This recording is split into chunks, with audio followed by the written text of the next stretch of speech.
মুন্সিগঞ্জের সিরাজদিখানে পবিত্র ঈদুল ফিতর উপলক্ষে রাইজিং স্টার সোশ্যাল ক্লাবের উদ্যোগে আলোচনা সভা এবং ঈদ খাদ্য সামগ্রী বিতরণ করা হয়েছে।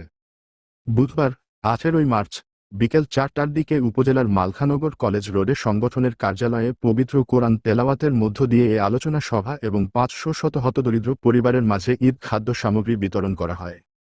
এতে প্রতিজনকে 1 প্যাকেট পোলার চাল, তেল, 2 প্যাকেট সেমাই, 1 প্যাকেট দুধ ও 1 কেজি পেঁয়াজ দেওয়া হয়।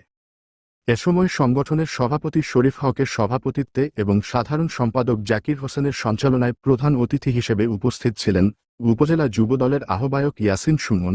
বিশেষ অতিথি ছিলেন মালখানগর ইউনিয়ন বিএনপি সাধারণ সম্পাদক খোরশেদ আলম। আরও উপস্থিত ছিলেন শামীম হক, মোশাররফ হোসেন ভুট্টু, মামুন, শ্রী রিপন কুণ্ডুর সহ সংগঠনের সদস্যবৃন্দ।